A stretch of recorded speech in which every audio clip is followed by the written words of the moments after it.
பாகுபலி தன்னோட மனைவிக்கு ஏற்பட்ட அநீதிக்கு குரல் கொடுத்ததுக்காக சொந்த அரசாங்கத்தாலே பதவி விலக்கப்பட்டு ஒரே சாதாரண வாழ்க்கையை வாழ்ந்துகிட்டு இருப்பாரு. ஆனா இங்க ஒரு நாட்டோட மிகப்பெரிய ராஜா டிவோர்ஸ் ஆன ஒரு பொண்ணை காதலிச்சதுக்காக மொத்த நாடுமே வேணாம் அப்படின்னு சொல்லிட்டு கடைசி முடியும் ஒரு சாதாரண வாழ்க்கையை வாழ்ந்து கடைசியில் இறந்தும் போறாரு. பட் இது சினிமா கிடையாது, ரியல் லைஃப்.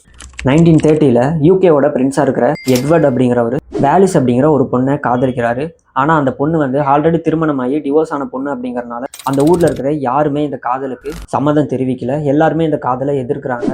அரசாங்கத்தில் இருக்கிற ஒருத்தர் இப்படி காதலிக்க கூடாது அப்படின்னு சொல்கிறாங்க. ஆனால் நம்ம எட்வர்டு என்னதான் இவங்க சொன்னாலும் எதுவுமே கேட்குற மாதிரி இல்லை. கடைசியாக ரெண்டே ஆப்ஷன் கொடுக்கப்படுது. என்ன அப்படின்னா, ஒன்று அந்த பொண்ணு, இன்னொன்று இந்த நாடு அப்படின்னு சொல்லி கேட்கும்போது, அந்த பொண்ணு இல்லாமல் என்னால் இந்த நாட்டு மக்களை ஆள முடியாது, ஆனால் இந்த நாடு இல்லாமல் அந்த பொண்ணோட என்னால் சந்தோஷமாக வாழ முடியும் அப்படின்னு சொல்லிட்டு அவர்கிட்ட இருந்த அவர் பதவின்னு சொல்லி எல்லாத்தையுமே வேணான்னு சொல்லிட்டு அந்த பொண்ணை கூட்டிட்டு 1936 பாரிஸில் அந்த பொண்ணை கல்யாணம் பண்ணி ஒரு சாதாரண வாழ்க்கையை வாழ ஆரம்பிச்சு 1972 அவருக்கு 77 வயதில் இறந்தும் போகிறாரு. கண்டிப்பாக இந்த சீன் ஒரு படத்தில் வந்திருந்தா நம்ம கை தட்டியிருப்போம். ஆனால் நம்மள எத்தனை பேர் காதலுக்காக இந்த அளவுக்கு சாக்ரிஃபைஸ் பண்ணுவாங்க அப்படின்னு சொல்லி கேட்டால் அது ஒரு கொஸ்டின் மார்க்.